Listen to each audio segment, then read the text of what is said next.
distinguished guests, dear friends, and fellow advocates of freedom and peace. It is an honor to receive the Nixon Library's Architect of Peace Award. I extend my heartfelt gratitude to the leadership of the Nixon Library, the Nixon Foundation, and all those who continue to preserve the legacy of a great statesman, President Richard Nixon. This honor is especially meaningful not only because of President Nixon's towering contributions to global peace, but because of the deep personal connection between President Nixon and my family.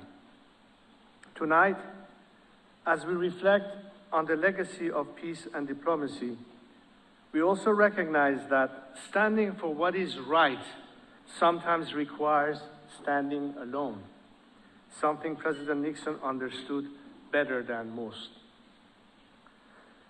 When we think of President Nixon's legacy, we naturally recall his groundbreaking foreign policy, his bold decision to open relations with China, his efforts to ease tensions with the Soviet Union through détente, and his tireless work to secure peace in the aftermath of Vietnam. But President Nixon's vision extended beyond the immediate concerns of his time. He saw the Middle East as a vital region, one that held the key to stability in an increasingly interconnected world. And it was President Nixon who best understood the vital role Iran played in securing peace and security in that region. Iran, under my late father's leadership, stood as a pillar of stability in the Middle East. My father, the late Shah, worked tirelessly to build a modern, progressive Iran, a nation where economic growth, education, and development could flourish. And throughout those years, President Nixon stood as a trusted ally and a steadfast friend of Iran. He recognized, long before many others, the importance of a strong, peaceful Iran in safeguarding the Middle East. But tonight, I wish to reflect on something much more personal. For me, President Nixon's legacy is not just one of foreign policy, but one of friendship. Friendship and loyalty in the truest sense of those words. Many of you know the difficult history of my family. When my father was forced into exile, the world was quick to turn its back. Those who once relied on his leadership, vision, and even patronage found it easier to abandon him at his moment of need. Yet, amidst this desertion, one man remained. That man was President Nixon.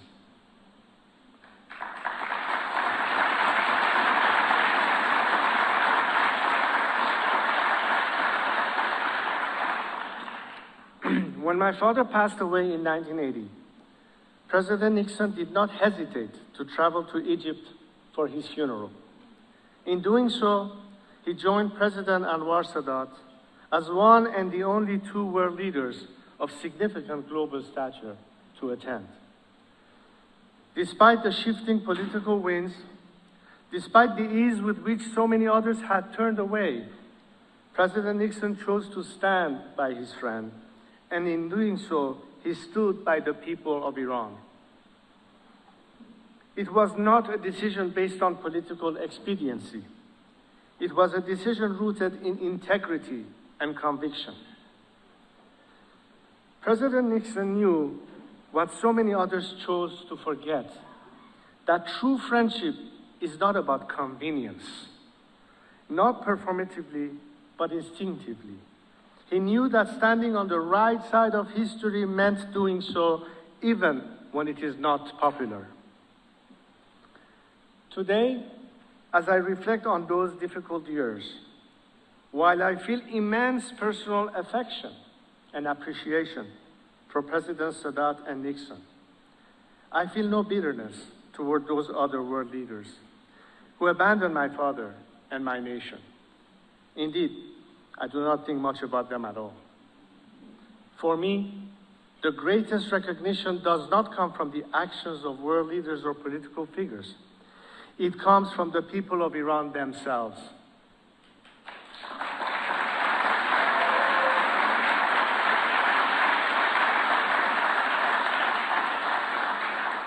Today, in the streets of Iran, people chant the name of my father. They remember him not simply as a leader of a bygone era, but as a symbol of sovereignty, progress, pride, and service to the nation. Despite the decades that have passed, his memory is alive in the hearts of Iranians. His greatest vindication comes not from the actions of governments, but from the voices of ordinary people who honor his legacy. I spoke of President Nixon standing alone. Often those fighting for Iran's liberation did so alone, and against the pressures of the global media and establishment. Even today, those pressures continue. But today things have changed, because those ordinary people who honor my father's name do so not just out of nostalgia. Those ordinary people, millions of them across my country, are extraordinarily brave, because they are not just hoping for the better future my father believed they deserved. They are fighting for it.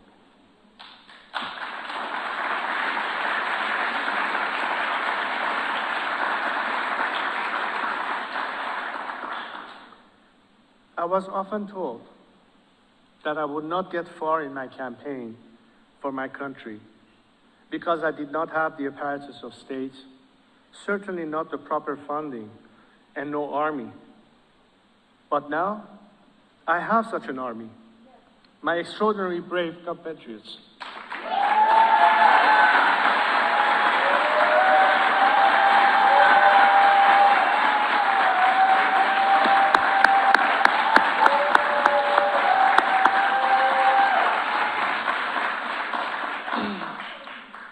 And having once worn my nation's uniform, there's no one I stand more proudly side by side with than the people of Iran today. And I will stand with them until victory.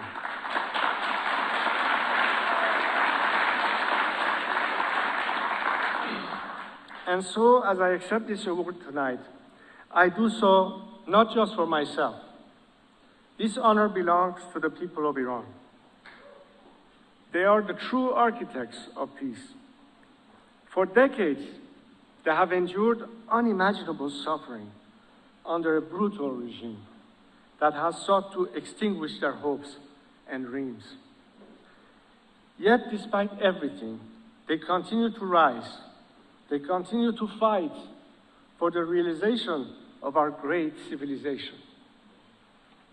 Their sacrifices are not too often ignored on the world stage. But tonight, through this recognition, the Nixon Library is shining a light on their courage and resilience. Just as President Nixon once stood with my father, the Nixon Library now stands with the Iranian people, choosing not to follow the easy or popular path, but to stand on the side of truth and justice.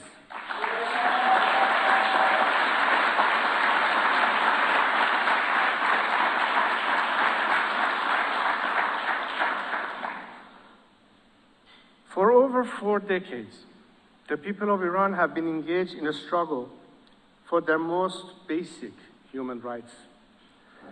They have faced persecution, imprisonment, torture, and death, all for daring to demand what should be guaranteed to all: the right to live in peace, to express their beliefs freely, and to choose their leaders without fear.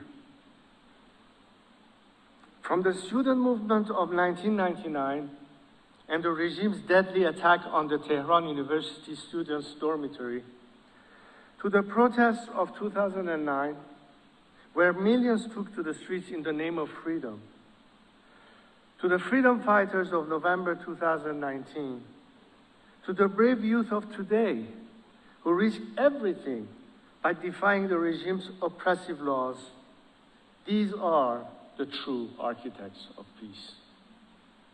Their struggle is not for power or for conquest.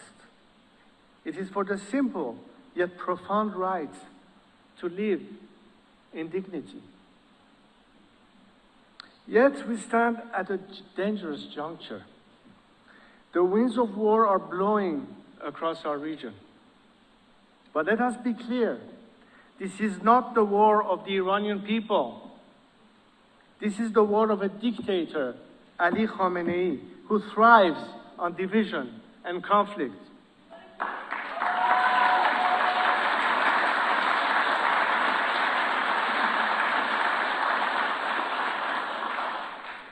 The Iranian people do not seek war. They seek peace, security, and a future free from tyranny. They are fighting for that future.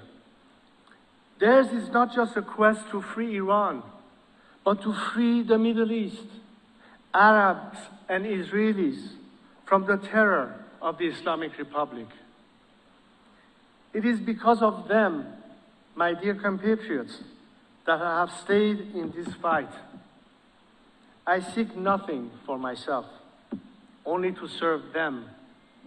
So as long as I live, I will continue my lifelong mission to free Iran from this oppressive regime.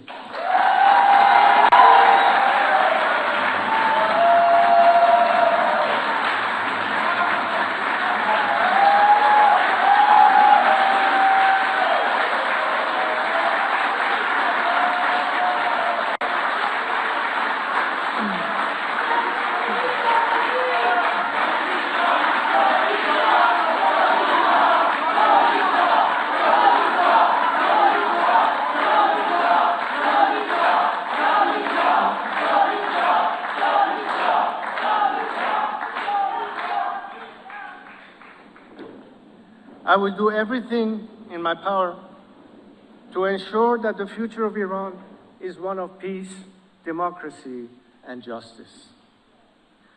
We are on the cusp of change, and I remain committed to doing my duty to my country and my people.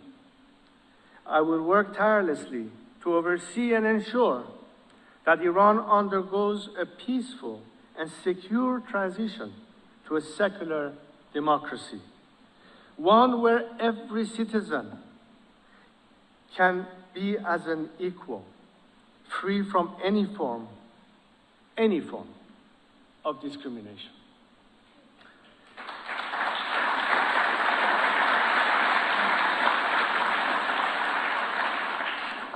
In this mission, I draw inspiration from the great leaders of my youth, my own father, President Sadat, and President Nixon. These men understood that peace is not simply the absence of war, but the presence of justice, dignity, and freedom.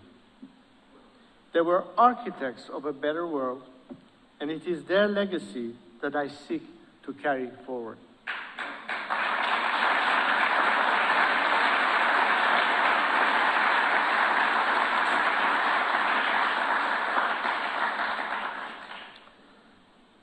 President Nixon's vision for a peaceful and secure Middle East remains as relevant today as it was during his presidency. His boldness in pursuing peace, his willingness to challenge the status quo, and his unshakable belief in freedom continues to inspire me.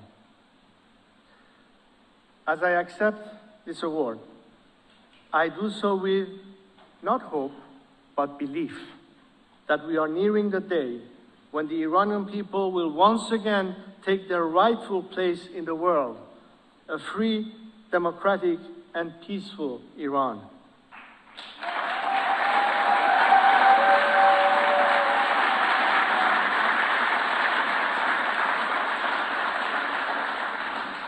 This is the future we seek. This is the future we will achieve. Thank you again for this profound honor.